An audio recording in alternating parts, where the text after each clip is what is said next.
Dear friends, मेरा नाम मनोज कुमार है और फिर मैं आज के आपके लिए लेकर आया हूँ वीडियो क्लास 12 और फिजिक्स फर्स्ट पार्ट, जिसमें हमारा फर्स्ट चैप्टर था इलेक्ट्रिक चार्ज और इलेक्ट्रिक फील्ड, यानी वैद्युत आवेश और वैद्युत क्षेत्र। ठीक है, मैंने आपको इससे पहले एक वीडियो भेजी थी। वीडियो मैंने आपको थोड़ा सा बेसिक कॉन्सेप्ट बताया था। मैंने आवेश के बारे में कि आवेश क्या होता है और आवेश की क्या प्रॉपर्टी होती है, कैसे आवेश बनता है, ठीक है, क्या उसके हिस्ट्री थी, ठीक है, तो वो मैंने आपको बताया था आपसे इससे पहले वीडियो में। जिन बच्चों ने वीडियो नहीं देखी वो सीधा यूट्यूब पर मेरे चैनल पर जाएंगे और वहां से वीडियो देख लेंगे, ठीक है, जो मैं इससे पहले वीडियो आपको डाल चुका हूँ। ठीक है, तो वीडियो स्टार्ट करने से पहले सभी बच्चे चैनल को अगर सब्सक्राइब नहीं है तो सब्सक्राइब करेंगे और बेल आइकन का बटन दबाएंगे, क्योंकि जब भी मैं आपको कोई वीडियो डालूंगा तो इससे आपको वो नोटिफिकेशन मिल जाएगा और आप वीडियो को पहले देख सकते हैं। ठीक है, तो आज का टॉपिक जो हमारा टॉपिक है हमारा वैद्युत क्षेत्र, इलेक्ट्रिक फील्ड। ठीक है, वैद्युत क्षेत्र और इलेक्ट्रिक फील्ड, हमें इसके बारे में स्टडी करना है। तो हमें क्या स्टडी करना है? वैद्युत क्षेत्र के बारे में स्टडी करना है। तो हम थोड़ा सा बेसिक कॉन्सेप्ट पे जाते हैं। ठीक है, जैसे खेल का क्षेत्र, काम करने का क्षेत्र। ठीक है, तो खेल का क्षेत्र हम कहाँ कहते हैं? जहां पर खेल होता है, जहाँ पे क्या होता है? खेल होता है। अब खेल कहाँ पर होगा? जहां पर भी जिस मैदान पे होगा वहां पे क्या होंगे? खिलाड़ी होंगे। वहां पर खिलाड़ी हैं तो हम कहेंगे खेल का मैदान है। अगर वहां पर कर्मचारी हो तो क्या हम ये कहेंगे कि वहां पर खेल का मैदान है? नहीं, हम कहेंगे यहाँ पर इंडस्ट्री। ठीक है, तो सिंपल सी बात है। हम अगर वैद्युत क्षेत्र की बात करें तो हम सबसे पहले किसके बारे में बात करेंगे? चार्ज यानी आवेश के बारे में हम बात करेंगे। जब हम कभी भी अगर वैद्युत का नाम यूज करते हैं तो हम सिंपल सी बात है चार्ज का इस्तेमाल करने वाले हैं, यानी कि आवेश का इस्तेमाल करने वाले हैं। ठीक है, तो वैद्युत क्षेत्र होता क्या है? वैद्युत क्षेत्र होता क्या है? तो सिंपल भाषा में अगर मैं आपको बिल्कुल समझाऊं, आपको याद कराऊं, तो सिंपल भाषा में जहां पर भी आवेश होगा वहां पे क्या होगा? वैद्युत क्षेत्र। ठीक है, जहां पर क्या होगा? हमारा आवेश होगा वहां पर क्या होगा? वैद्युत क्षेत्र होगा। लेकिन अब एक प्रॉब्लम हमारे सामने यही, इसको मैं आपको समझाता हूं मैग्नेट से। ठीक है, मान लीजिए मेरे पास एक मैग्नेट है, ठीक है, एक मैग्नेट है, ये N है और ये क्या है? S है। अब मैंने एक ले ली कील, ये कील है, लोहे की कील है। ठीक है, हम जानते हैं कि ये लोहे की कील और ये मैग्नेट, ये क्या है? चुंबक है। तो क्या करेगी? इसे अपनी तरफ आकर्षित कर देगी। आते हैं कि हमेशा जो हमारा चुंबक होती है वो क्या करती है? लोहे की चीजों को अपनी तरफ आकर्षित करती है। ये हम पढ़ चुके हैं अच्छी तरीके से। अब देखो ध्यान से, अब ये इसके बीच में डिस्टेंस है। क्या इसके बीच में? डिस्टेंस है। अब मैं इस कील को आगे लेकर आता हूं। अब तक तो ये इसे अट्रैक्ट नहीं कर रही है। जब मैं इसे यहां पर ले गया, फिर से आगे लेकर आया और फिर से आगे लेकर आया, जैसे मैं इस पॉइंट पर ले गया तो क्या हुआ? इस चुंबक ने इसको अपनी तरफ अट्रैक्ट कर दिया। इससे इस पॉइंट से इधर, इस पॉइंट से इधर, ये मानी दीवार, इस पॉइंट से इधर कील रखी हुई है, तो कील पर चुंबक का कोई भी आकर्षण बल नहीं लगा था। लेकिन जैसे ही ये कील इस पॉइंट पर पहुंची या इस पॉइंट से आगे चलेगी तो क्या होगा? ये चुंबक इसे अपनी तरफ खींच लेगी। सेम कंडीशन हमें कहां मिली? यहां पर मिली। सेम कंडीशन यहां मिली, सेम कंडीशन यहां मिली, सेम कंडीशन यहां मिली, सेम कंडीशन यहां मिली, और ऐसा हमें यहां मिला, ऐसी हमें कहां मिला? यहां मिला, ऐसी हमें यहां मिला, ऐसी हमें यहां मिला, ऐसी हमें यहां मिला। जब हमने इन पॉइंटों को मिलाते हुए एक वक्र खींचा तो एक क्षेत्र बन कर आया। क्या बन कर आया? एक क्षेत्र बन कर आया। तो ये क्षेत्र वो क्षेत्र है जिसके अंदर मैं इस चुंबक को रखूंगा, सॉरी इस कील को रखूंगा, तो ये चुंबक इसे अपनी तरफ आकर्षित कर देगी। अपनी तरफ क्या कर लेगी? आकर्षित करेगी। क्योंकि चुंबक की प्रॉपर्टी क्या होती है? चुंबक की प्रॉपर्टी होती है चुंबक लोहे की कील को अपनी तरफ आकर्षित करती है। तो जब ये लोहे की कील इस क्षेत्र के अंदर किसी भी पॉइंट पर आ जाएगी तभी ये चुंबक इसे अपनी तरफ आकर्षित कर लेगी। और जब ये कील इस क्षेत्र से बाहर रहेगी, इस क्षेत्र से बाहर रहेगी, तो क्या होगा? ये इस कील पर इस चुंबक का कोई इफेक्ट नहीं पड़ेगा। तो हमने इस क्षेत्र को क्या बोला? चुंबकीय क्षेत्र। क्या बोला हमने? चुंबकीय क्षेत्र। लेकिन हम किसके बारे में स्टडी कर रहे हैं? वैद्युत क्षेत्र के बारे में स्टडी कर रहे हैं। तो ध्यान दीजिए, मान लीजिए मेरे पास में कोई धन परिक्षण आवेश प्लस क्यू ये है, ठीक है, बाहर कोई माइनस क्यू चार्ज है मान लीजिए, या प्लस क्यू मान लीजिए। मान लीजिए आपकी अगर समान चार्ज क्या होगा? रिपल्शन होगा, और अगर सेम चार्ज क्या होगा? अट्रैक्शन होगा। ठीक है, वही कंडीशन, मैं इसे इसके पास लेकर आया, यहां लेकर आया, कोई इफेक्ट नहीं पड़ा, यहां लेकर आया, कोई इफेक्ट नहीं पड़ा, यहां ले गया, तो जैसे यहां पर ले गया क्या होगा? इस चार्ज ने इसे अपनी तरफ खींचना स्टार्ट कर दिया, इस चार्ज ने इस चार्ज को अपनी तरफ खींचना स्टार्ट कर दिया। ठीक है। तो अब मैंने अगर इसे दीवार मान लूं तो क्या होगा कि इससे इधर क्या हो रहा है, इस चार्ज पर इस चार्ज को इफेक्ट नहीं पड़ रहा है, लेकिन जैसे ही इसके अंदर एंट्री कर रहा है या इस पर पहुंचा तो क्या हो रहा है, इस चार्ज का इस पर इफेक्ट पड़ रहा है। तो क्या होगा कि यहाँ पर क्या हो रहा है, यहाँ पर इस चार्ज पर एक प्रभाव पड़ रहा है, एक बल का प्रभाव पड़ रहा है, महसूस हो रहा है कि बिल्कुल एक बल लग रहा है, चाहे वो बल आपका प्रतिकर्षण हो, चाहे वो बल आपका किसका हो, आकर्षण हो। ठीक है, वो अलग बात है कि प्रतिकर्षण या आकर्षण कब होगा, वो डिपेंड करेगा कि हमारे चार्ज जो है दोनों सजातीय हैं या विजातीय हैं। ठीक है, इसके बाद देखिए अब ये कंडीशन यहाँ पर भी इस पॉइंट पर ही देखा, इस पॉइंट पर भी, इस पॉइंट पर भी, इस पॉइंट पर भी, इस पॉइंट पर भी, इस पॉइंट पर भी, इस पॉइंट पर भी, इस पॉइंट पर भी। ठीक है, तो इस पॉइंट पर हमें क्या मिल रहा है, इस पॉइंट पर हमें ये मिल रहा है कि जब जब हमने इस चार्ज को, किसी अलग चार्ज को हमने इस पॉइंटर पर रखा है, तब तब इस चार्ज ने उस चार्ज पर एक बल लगाया है, वो बल चाहे प्रतिकर्षण हो या आकर्षण। ठीक है, जब हमने इस पॉइंट को मिलाया, जब हमने इस पॉइंट को मिलाया तो क्या बन गया, एक एरिया बन गया, क्षेत्र बन गया, इसे हम क्या बोलते हैं, वैद्युत क्षेत्र को।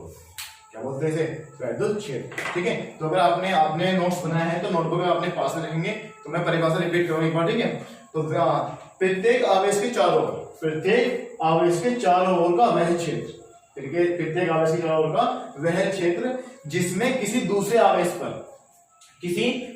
आवेश को रखने पर क्या होता है, उस पर प्रतिकर्षण या आकर्षण बल का प्रभाव पड़ता है, उस क्षेत्र को हम क्या बोलते हैं, वैद्युत क्षेत्र।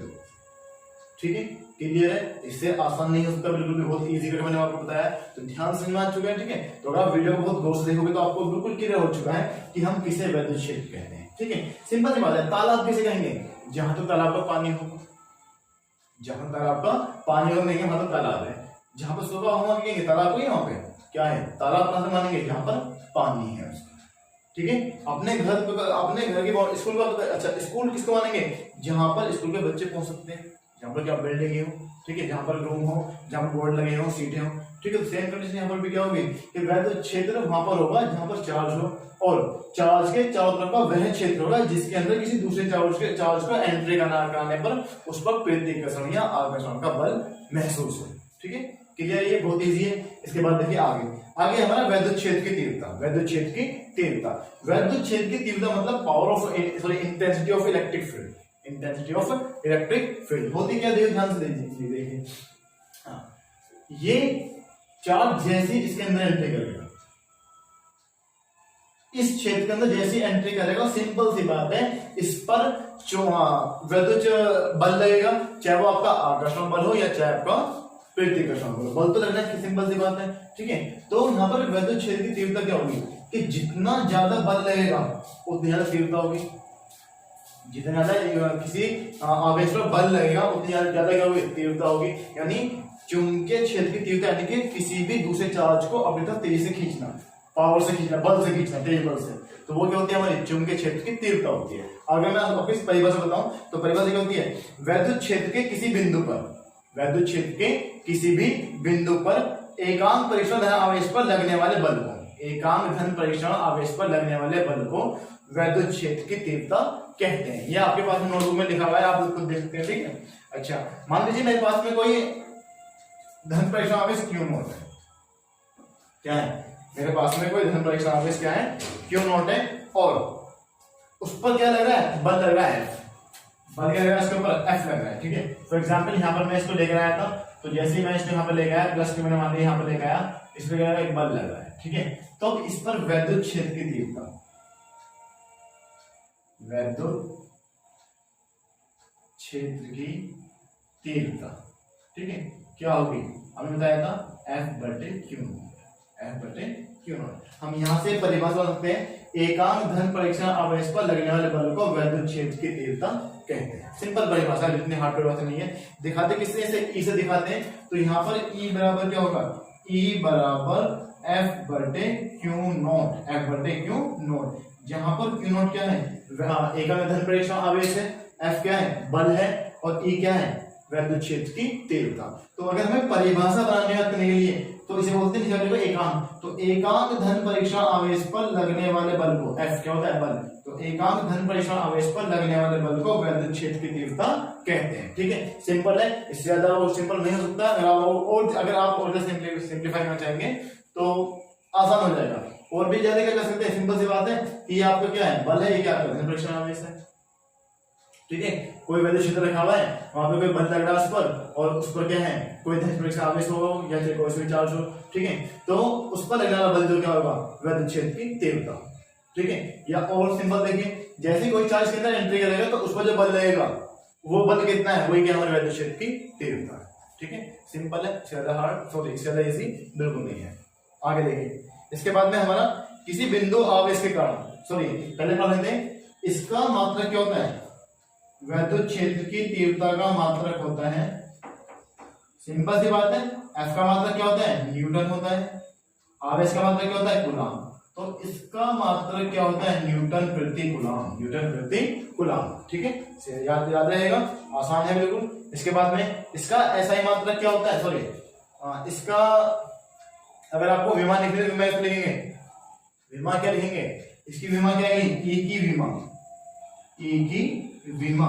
तो ई की विमा क्या है, एफ की विमा क्या होती है, mL/t-2 अपॉन कूलम की विमा क्या होती है, AT-1। तो यहां से क्या जाएगा, mL/t-1 A-1, ये होती है हमारी वैद्युत क्षेत्र की तीव्रता की। ठीक है, क्लियर है, ये कर लोगे, इजी है, आसान है बहुत ज्यादा, इससे ज्यादा आसान बिल्कुल नहीं हो सकता। ठीक है, तो वीडियो को पूरा ध्यान से देंगे, पूरी वीडियो देखेंगे। आप जो है वीडियो नहीं देखते पूरा और फिर कहते समझ में नहीं आता, तो आप पहले वीडियो को पूरा देखिए। इसके बाद में अगर आपको कोई कॉन्सेप्ट समझ में नहीं आता है तो आप सीधा सीधा कमेंट बॉक्स में जाएंगे और सीधा उन पर कमेंट डाल देंगे, हमें ये टॉपिक यहाँ समझ में नहीं आया है। ठीक है, और दूसरी बात ये है कि कुछ बच्चे जो है क्वेश्चन डाल रहे हैं कि सर हमें आगे का बताइए पहले। ठीक है, आगे सर हमें आगे के टॉपिक पूछ रहे हो, तो मैं उनसे बता रहा हूँ पहले कि ये आगे जो टॉपिक आप पूछ रहे हो आगे के, हम जैसे जैसे स्टेप बाय स्टेप चल रहे हैं वैसे वैसे आपके जितने भी डाउट हैं, जितने भी क्वेश्चन है आपके सब क्लियर होते जाएंगे। ये प्रॉमिस है, सारे क्वेश्चन क्लियर करूंगा। क्वेश्चन आपके दिमाग में कोई क्वेश्चन ऐसा नहीं छोड़ने का हो जो आपसे नहीं हो पाएगा। ओके, ठीक है, आगे देखिए।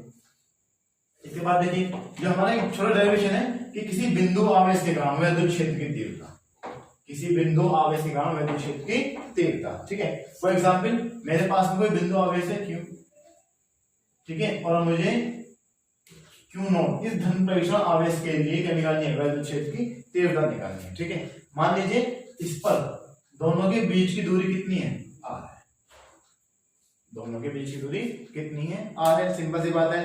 अब मुझे क्या निकालना है, अब ये Q और Q0 है, क्या है, Q और Q0 है, तो मुझे मैंने मान लिया कोई मेरे बिंदु आवेश है और जिसके बीच में कोई परावैद्युतांक यानी कोई माध्यम भरा हुआ है। ठीक है, और तब बिंदु आवेश Q पर कार्यरत वैद्युत बल, तब वैद्युत बल कूलम के नियम से। ठीक है, देखो इधर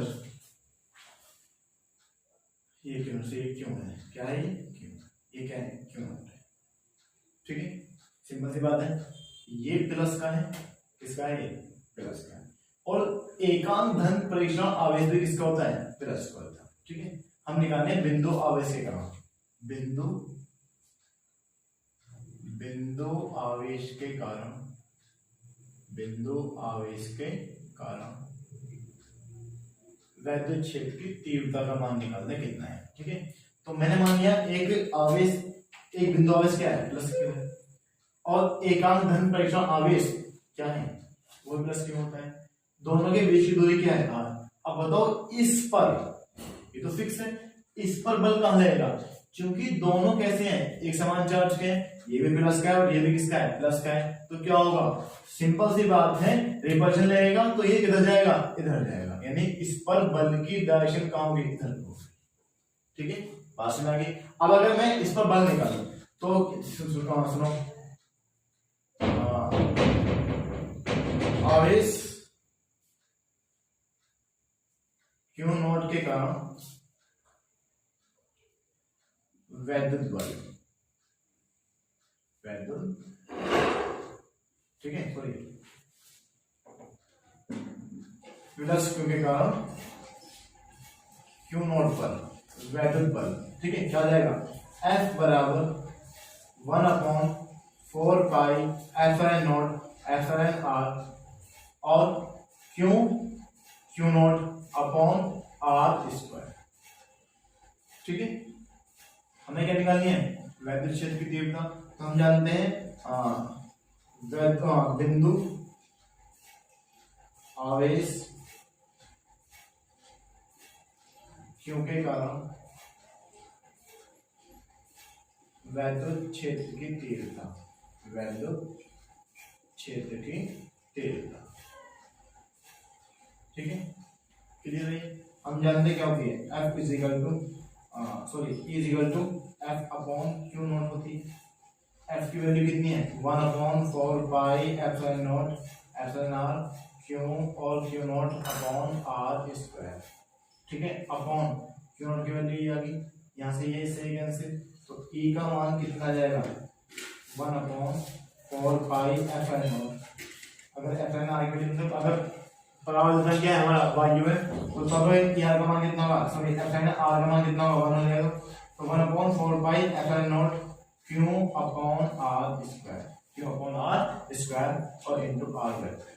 ठीक है, क्योंकि क्या है बारिश की दिशा से है तो उसकी दिशा कम होगी, ऐसा होता है। ठीक है, तो यहाँ से किसी बिंदु आवेश के कारण अगर विद्युत की तीव्रता निकालनी हो तो उसके लिए फॉर्मूला क्या होता है हमारा, E is equal to 1/4 pi epsilon naught और क्यू अपॉन आर स्क्वायर। ठीक है, क्लियर है ये। तो ये छोटा डेरिवेशन था, बड़ा आसान है, हार्ड बिल्कुल भी नहीं है। क्लियर है, ठीक है। अच्छा, अगर मुझे बहुत सारे बिंदु आवेश के कारण निकालना हो, ठीक है, तो वही अध्यारोह सिद्धांत हो जाएगा। E इजिकल टू क्या हो जाएगा, E बराबर हो जाएगा E1 plus E2 plus E3 plus E4 plus dot dot dot, जहां तक भी हमें निकालना है। ठीक है, अगर हमें ये तो एक बिंदु आवेश के कारण, हमें बहुत सारे बिंदु आवेश के कारण निकालना है, बहुत सारे, क्योंकि निकालना तो बहुत सारे बिंदु आवेश होंगे, तो अगर हमें बहुत सारे बिंदु आवेश के कारण निकालना हो तो हमारे पास में फॉर्मूला क्या होता है, सीधी सी बात है, अध्यारोपण यानी प्रिंसिपल ऑफ सुपरपोजिशन अप्लाई कर देंगे तो क्या हो जाएगा हमारा, E बराबर E1 plus E2 plus E3 plus E4 plus dot dot dot आगे। ठीक है, क्लियर है। इसके बाद अब हम आगे स्टडी करने वाले हैं, इसके बाद थोड़ा सा इंपॉर्टेंट है, वैद्युत क्षेत्र रेखाएं, वैद्युत क्षेत्र रेखाएं। ठीक है, इमेजनरी लाइन होती है, कल्पना कर रखिए कुछ लाइनें ऐसी होती हैं, जैसे कि एक चार्ज है वहां पे रखा हुआ है, कुछ बीच में नहीं है, रिपल्सन फोर्स लग रहा है, अट्रैक्शन का फोर्स लग रहा है, यानी कि प्रेरितिकर्षण आकर्षण का। लेकिन हम एज्यूम करें तो हम ऐसा एज्यूम कर सकते हैं कि हमने कुछ फेंका, उसने उसे पकड़ लिया और खींच लिया, ये तो हो गया अट्रैक्शन, या हमने उसे कुछ फेंका, उस पर जाके लगा, वो दूर भाग गया। ठीक है, तो ये हम एक एज्यूम कल्पना कर सकते हैं। तो हमने कुछ फेंक रहे हैं, कुछ मतलब कोई लाइनिंग फॉर्म में कुछ फेंक रहे हैं, तो हम उसे कुछ कल्पना कर सकते हैं, कोई ना कोई लाइन है, क्या होंगे, कोई ना कोई लाइनें होंगी। तो ये क्या होती है, वैद्युत क्षेत्र रेखाएं हमारी काल्पनिक रेखाएं होती है, काल्पनिक रेखाएं होती हैं जो एक चार्ज के द्वारा चारों तरफ को निकलती है। ठीक है, एक सिस्टम द्वारा क्या होती है, एक निकाय द्वारा क्या होती है, निकलती है। ठीक है, बात समझ आ गई। तो मैं आपको लिखा हुआ है कि वैद्युत क्षेत्र रेखाएं खींचा गया वह काल्पनिक वक्र है जिस पर एकांक धन आवेश स्वतंत्र रूप से गतिमान होता है। ठीक है, यानी इसी सिस्टम में जो है हमारा जो क्षेत्र रेखाएं होती हैं वो क्या होती हैं, वो ऐसा काल्पनिक वक्र होता है जिस पर एकांक धन आवेश क्या होता है, गतिमान होता है, यानी कि उसी वो रास्ता मानिए। ठीक है, जो आपका धन प्रेक्षण आवेश है उसको गति करने के लिए एक रास्ता होता है कि वो ऐसे जा सकता है, ऐसे भी जा सकता है। ठीक है, तो उसे हम क्या बोलते हैं, काल्पनिक रेखाएं या वैद्युत क्षेत्र रेखाएं बोलते हैं। क्लियर, ठीक है। अच्छा, इसकी कुछ प्रॉपर्टी है, ये इंपॉर्टेंट टॉपिक है। जहां पर क्षेत्र रेखाएं पास पास होंगी वहां पर वैद्युत क्षेत्र कैसा होगा, मैक्सिमम होगा, और जहां पर क्षेत्र रेखाएं दूर दूर होंगी वहां पर वैद्युत क्षेत्र कैसा होगा, हमारा मिनिमम होगा। ठीक है, और जहां पर होगी यहाँ पर क्या होगा, 0 होगा, सिंपल सी बात है। ठीक है, तो यहाँ से हमें ये क्लियर हो गया कि जहां पर वैद्युत क्षेत्र रेखाएं होंगी वहां तक क्या होता है, हमारा वैद्युत क्षेत्र होता है, चाहे हमारा वो कम हो रहा हो या बढ़ रहा हो, लेकिन जहां पर वैद्युत क्षेत्र रेखाएं मिलेंगी वहां पर हमें क्या मिलेगा, वैद्युत क्षेत्र मिलेगा। ठीक है, इसके बाद में इसके कुछ गुणधर्म है, अगर नोट्स आपके सामने रखा हुआ है तो पहला गुणधर्म मैं आपको बता रहा हूँ, वैद्युत बल रेखाएं सदैव धनात्मक आवेश से प्रारंभ होती है तथा ऋणात्मक आवेश पर समाप्त होती हैं, परंतु ये बंद पास नहीं बनाती है। ठीक है, ध्यान दीजिए इधर, अगर मेरे पास में ये प्लस एक सिस्टम है, ये मान लीजिए प्लस क्यू है और ये मान लीजिए माइनस क्यू। ठीक है, मैं आपको बताऊंगा मुझे इमेज करके, तो ये यहां से निकलती है, कहां एंट्री करती है, माइनस में। ठीक है, ऐसे कैसे एंट्री करेंगे, ऐसे एंट्री करेंगे, ऐसे एंट्री करेंगे। ठीक है, पास में आएंगी तो ये हमारी ऐसे एंट्री करती है, यानी प्लस से निकलेंगी और कहां एंट्री करेंगे, माइनस की तरफ एंट्री करती है। ठीक है, लेकिन ये एक क्लोज फिगर नहीं बनाएंगे, एक क्लोज फिगर नहीं बनाएंगे, ऐसा नहीं होगा कि ये यहां से अंदर होते ऐसे घूम जाएंगे। ठीक है, बात समझ रही है? ऐसा नहीं होगा। उन्होंने पहले बोलता है कि ये बंद वक्र नहीं बनने का है, क्योंकि आप अगर ऐसा जिम्मेदारी ये ऐसा निकल रही है और ये ऐसे आगे माइनस में अंदर से घूम के फिर आगे फिर घूम आगे, ऐसा नहीं होता है। ठीक है, बस प्लस से निकलते हैं माइनस में एंट्री करते हैं, प्लस से निकलते रहेंगे माइनस में एंट्री करते रहेंगे, ये इसकी प्रॉपर्टी होती है। ठीक है, इसके बाद में सेकंड है, दो समान धनात्मक आवेशों के लिए विद्युत बल रेखाएं आवेश को मिलाने वाले अक्ष के परितः घूर्णन करती हैं। एक सिंपल सा एग्जांपल है, दो समस्थानिक के पाइप है, दोनों ऑन है, दोनों पानी निकल रहा है। जब हम उनको ऐसे मिलाएंगे तो क्या होगा, आप देखते हो कि पानी उसका ऐसे घूमता है, ऐसे। ठीक है, अगर आप लेोगे तो टक्कर लगेगा और टक्कर लगेगा पानी की शेप कुछ ऐसा बन जाएगी इस तरीके से। ठीक है, ये ऐसे टकरा रहे हैं, दो सिंपल सी बात है, तो ये तो ऐसे टकराएंगे, ऐसे पानी टकरा लेंगे, इसके बीच में क्या बन जाएगा, ये इतना बड़ा स्पेस बन जाएगा पानी का, और पानी कुछ इधर जाएगा कुछ इधर जाएगा, तो क्या होता है कि पानी क्या करता है, वो घूर्णन करता है, कहां से, एक्स के एक्सिस के परितः घूर्णन करता है।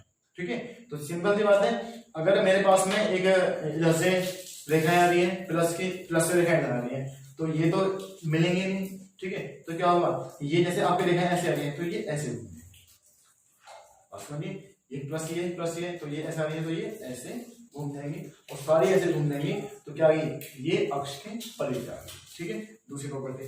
तीसरी प्रॉपर्टी कहती है, समान परिमाण के एक धनात्मक बिंदु आवेश व एक ऋणात्मक बिंदु आवेश के लिए विद्युत बल रेखाएं कागज के तल से दोनों आवेश को मिलाने वाली अक्ष के परितः घूर्णन करती है। ठीक है, यानी आपका जैसे प्लस का चार्ज है माइनस का चार्ज है, तो प्लस से माइनस में एंट्री करती है, तो कैसे आएंगे वो, ये प्लस है माइनस है, तो ऐसे घूमेंगे, देखो ऐसे निकलेंगी, फिर घूमेंगी और फिर मतलब ऐसे निकल के सारी और वापस ऐसे जाएंगे।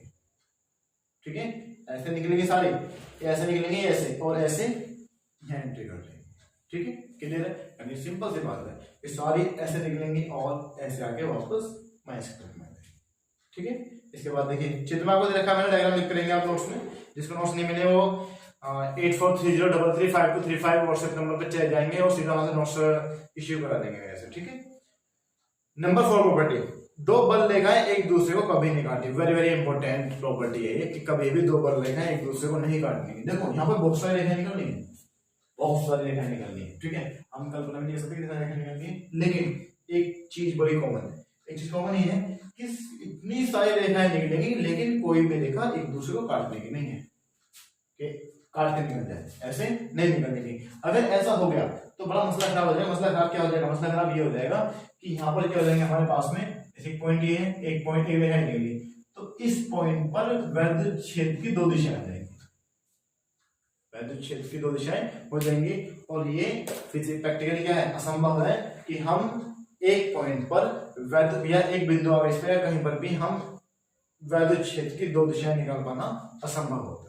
ठीक है, तो ये बड़ी इंपॉर्टेंट प्रॉपर्टी है। इसके बाद में किसी चालक के भीतर कोई विद्युत क्षेत्र रेखाएं नहीं होती, चालक के अंदर मैंने बताया था चालक के अंदर नहीं मिलती, ये यहाँ पर खत्म होगी, ऐसे एंट्री नहीं करेंगी, क्लोज वक्र एक क्लोज सरफेस नहीं बने, सॉरी क्लोज्ड कर्व नहीं बनेंगे। ठीक है, इसके बाद 7 है हमारा, एक बिंदु आवेश Q से उत्पन्न हुई क्षेत्र रेखाओं की संख्या Q/ε होती है, Q/ε गुना होती है। ठीक है, अगर हमें किसी बिंदु आवेश से निकालना है तो किसी बिंदु आवेश Q से उत्पन्न होने वाले क्षेत्र रेखाओं की संख्या होती है Q/ε0। क्लियर? ठीक है, इसके बाद में अब पढ़ते हैं किसके बारे में, विद्युत फ्लक्स के बारे में। किसके बारे में पढ़े हम, विद्युत फ्लक्स के बारे में स्टडी करते हैं। ठीक है, तो ये हमने पढ़ लिया है विद्युत क्षेत्र। अब जो हमारा नेक्स्ट टॉपिक है वो विद्युत फ्लक्स, बड़ा इंपॉर्टेंट टॉपिक है। अच्छा, एक लड़के ने एक क्वेश्चन पूछा कि सर हमें ये बताइए कि जो हमारी कुंडली होती है वो कैसे, मतलब घूमने से उससे कैसे हमारा करंट बनता है, फॉर एग्जाम्पल जैसे कैसे उसका करंट बनता है। ठीक है, तो मैं बता रहा था कि इसके लिए ये इंपॉर्टेंट है, क्या है, विद्युत फ्लक्स। विद्युत फ्लक्स बड़ा इंपॉर्टेंट ये टॉपिक हमारा विद्युत फ्लक्स। आसान है बहुत, हार्ड बिल्कुल भी नहीं है, थोड़ा समझेंगे। इलेक्ट्रिक फ्लक्स, इलेक्ट्रिक फ्लक्स बड़ा इजी चैप्टर, इजी टॉपिक है। देखो सिंपल वे में बता रहा हूं आपको, एक मान लीजिए ये एक जो है छन्नी, जिसपे क्या है, इसमें ड्रिल हुए हैं, छेद हुए हैं, इसमें जगह जगह बहुत सारे छेद हुए हैं। जैसे छन्नी होती है ना, अर्धछन्नी छन्नी होती है, सेम ऐसे इसमें क्या हुए हैं, बहुत सारे छेद हुए हैं। अब देखो ध्यान से, अब फॉर एग्जाम्पल ये एक कोई पाइप आ रहा था, जितना बड़ा साइज इसका इतने बड़ा पाइप है ये। ठीक है, और इस पाइप में पानी आ रहा है बहुत सारा, क्या आ रहा है, बहुत सारा पानी आ रहा है। अब ध्यान दीजिए, इसमें छेद है, अब पानी बहुत सारा आएगा तो सारा पानी कहां से निकलेगा, यहाँ से निकलेगा। तो इस छन्नी के प्रत्येक छेद से क्या निकलेगा, पानी निकलेगा, बाहर जाएगा पानी। अब ध्यान दीजिए, अगर मैं इस छन्नी को ऐसे करना स्टार्ट कर दूं तो क्या होगा, अब सभी छेदों से पानी बाहर नहीं आने का है। अगर ऐसे कर दूंगा तो बिल्कुल भी छेदों से पानी बाहर नहीं आने का है। तो यहाँ पर जो फ्लक्स होता है वो सिंपल सी बात है भाई, हमारे पास में कुछ चार्ज है, चार्ज से कुछ वैद्युत क्षेत्र रेखा निकलनी है। अगर मैं एक कल्पना कर लूं, जैसे हमारे पास में ये कोई चार्ज है, ठीक है, और मैंने ये कोई आवेश है और मैंने इस पर एक क्षेत्र की कल्पना कर ली, ठीक है, इससे क्या निकलनी है, क्षेत्र रेखाएं निकलनी, क्या निकलनी है, इससे क्षेत्र रेखाएं निकलनी है, ठीक है। जैसे टूथब्रश देखते हो वहां पे, तो उसमें अगर देखो प्लास्टिक से बहुत सारे क्या निकलते हैं, बाल से निकलते हैं, ठीक है, जो हमारे, या फिर अपने कपड़े धोने का ब्रश देखा होगा उसमें भी आपका ऐसे होता है, ठीक है, तो वो होल होते हैं, वहां से बोलते हैं, उनका हम एज्यूम कर सकते हैं कि वो क्या है, वैद्युत क्षेत्र रेखा है, वैद्युत क्षेत्र रेखा है।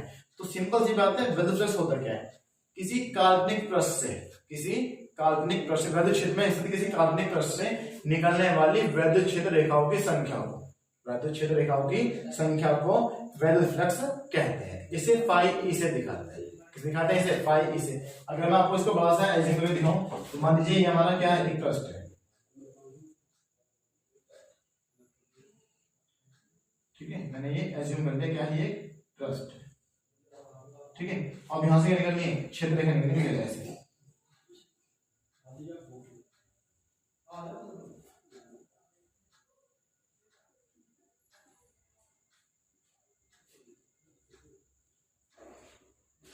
ठीक है। तो आप देख लो ये एक वैसे ये 2 3 4 5 6 बहुत सारी रेखाएं निकलनी है। तो इन क्षेत्र रेखाओं की संख्याओं को हम क्या बोलते हैं, वैद्युत फ्लक्स बोलते हैं। दिखाते किससे से, फाई ई से दिखाते हैं फाई से, ठीक है। तो फाई ई बराबर क्या होता है हमारा, रेखीय समाकलन E इंटू ds होता है। ds क्या होता है, जो हमने छोटा सा एरिया मान रखा है ds, ठीक है। अच्छा, इसके बाद में यहां से क्या देगा, अगर ये ds जो है, ये ds जो है किसी कोण पर हो, कहां पर हो, किसी कोण पर हो, तब देखो क्या होगा, अगर E और ds के बीच में वैद्युत क्षेत्र की तीव्रता और ds के बीच में क्या हो, कोई कोण हो, मान लीजिए E व ds के बीच में, जो आपको प्रश्न लिखा हुआ है, किसी कोण पर हो, E व ds किसी कोण पर हो, किसी कोण पर, ठीक है।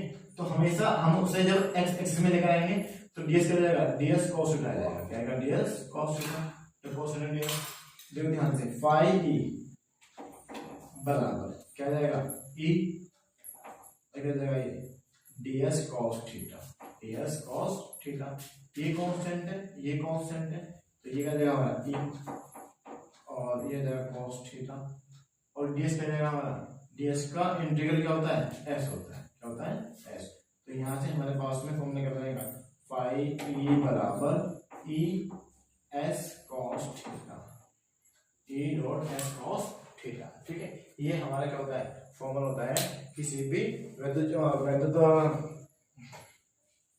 निकाय के अंदर जो हमारा वैद्युत क्षेत्र होता है और जो हमारा उसमें हम एक सरफेस एज्यूम करते हैं, ठीक है, तो उस पर जो फ्लक्स होता है वो कितना होता है, E s cos theta, E s cos theta, जहां पर E क्या है, वैद्युत क्षेत्र की तीव्रता है, S क्या है, जो हमने क्षेत्र मान रखा है, और थीटा मतलब संपूर्ण क्षेत्र, निकाय का संपूर्ण क्षेत्र, और cos थीटा, E और S के बीच में एंगल कितना है, E और S के बीच में एंगल कितना है, ठीक है। अब देखो ये phi E is equal to E cos theta हो गया, आसान है, हार्ड नहीं बिल्कुल भी, ठीक है। अच्छा, इसके बाद देखो ध्यान से, अब हम चेक करते हैं, ध्यान दीजिए, cos थीटा का, cos थीटा, अगर थीटा का मान 0 है तो फाई ई हमें क्या मिलेगा, मैक्सिमम मिलेगा, क्या मिलेगा, मैक्सिमम। क्यों मिलेगा मैक्सिमम, क्योंकि हम जानते हैं cos 0 की वैल्यू क्या होती है, 1 होती है, तो यहां से फाई ई का मान कितना जाएगा, ES आएगा, क्या आएगा, ES। अच्छा, अगर थीटा का मान हम क्या रहेंगे, 90 डिग्री रखेंगे, 90 डिग्री, इसका मतलब समझते हो, इसका मतलब समझते हो कि वैद्युत क्षेत्र रेखाएं कैसे हैं, ऐसे हैं, ऐसे हैं, और पृष्ठ की डायरेक्शन कैसी है, परपेंडिकुलर ऐसे हैं, तो क्षेत्र रेखाएं तो ऐसे आ रही हैं और ये ऐसे, तो क्या कोई क्षेत्र रेखाएं इसके अंदर से होकर जाएंगी, कोई रेखा इसके अंदर से होकर नहीं जाएंगी। इसका मतलब क्या हो जाएगा, सिंपल सा, इसका मतलब हमारा जो फाई ई है उसकी वैल्यू कितनी होने वाली है, क्योंकि cos 90 की वैल्यू 0 होती है, तो यहाँ से फाई ई की वैल्यू क्या आ जाएगी, 0 आएगी। ठीक है, इसके बाद आगे देखिए, अगर थीटा बराबर कितना हो, 180 डिग्री हो, कितना 180 डिग्री, इसका मतलब क्या है, इसका मतलब ये है कि जो क्षेत्र है हमारा वो कैसा, जस्ट अपोजिट है वैद्युत क्षेत्र रेखाओं की दिशा के। तब देखिए cos 180 की वैल्यू होती है -1, तब फाई ई हमारा कितना जाएगा, -a/es। तो यहाँ पर फाई ई हमें क्या मिलेगा, मिनिमम मिलेगा, क्या मिलेगा। ठीक है, तो हमें यहाँ से लॉजिक है कि फाई ई यानी कि वैद्युत फ्लक्स कहाँ पर मैक्सिमम होता है, कहाँ पर मिनिमम होता है, कहाँ पर 0 होता है। तो 90 पर क्या मिलेगा, 0, और 0 पे क्या मिलेगा, मैक्सिमम, और 180 पे क्या मिलेगा, मिनिमम मिलेगा। ठीक है, क्लियर है ये छोटी छोटी बातें जो आपको नोट्स में लिखी हुई है आप कर सकते हैं। ठीक है, आगे देखिए, इसके बाद में फाई ई का मतलब क्या होता है, newton metre square upon coulomb, newton metre square upon coulomb. Phi E का मात्रक क्या होता है, फाई ई का मात्रक होता है newton metre square upon coulomb. ठीक है, newton metre square upon coulomb होता है। और विमा क्या है इसकी, विमा तो क्या है, अगर इसकी विमा निकालें तो एफ ई बराबर क्या आ जाएगी, mL/t-2 L square upon a/t-1। तो ये जाएगा mL/3 t-1 और a-1। तो फाई ई की विमा क्या होती है, mL³ और t- 1 मिनट,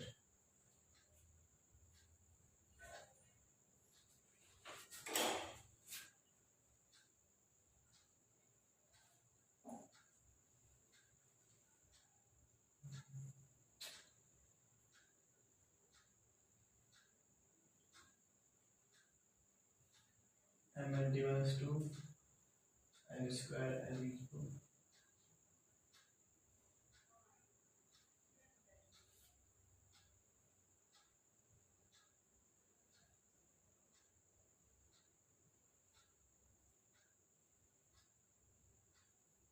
L³ धारा I बराबर 0.3।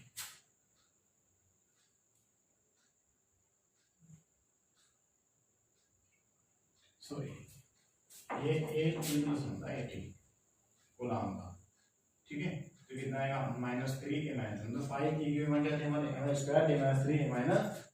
ठीक है, अच्छा नहीं को टी तो नहीं होती, ई की क्या होती है, mL/t-2 अपॉन a2। जो दिया हुआ है ई इक्वल होती है mL/t-3 और a-1। ठीक है, इसे जो ना दोबारा से मिसप्रिंट हो गया थोड़ा सा, ठीक है। ओके, तो हमारे पास में कूलम की जो विभवांति होती है 80, इसके बेस पे हमने इसे करा है। ठीक है, क्लियर है। इसके बाद में देखो हम पढ़ते हैं इसके बारे में, वैद्युत द्विध्रुव के बारे में स्टडी करते हैं। वैद्युत द्विध्रुव के बारे में स्टडी करते हैं। तो वैद्युत द्विध्रुव हमारा क्या होता है, दो समान परिमाण एवं विपरीत प्रकृति के बिंदु आवेश के अत्यंत निकट होने पर बना निकाय क्या होता है, वैद्युत द्विध्रुव होता है।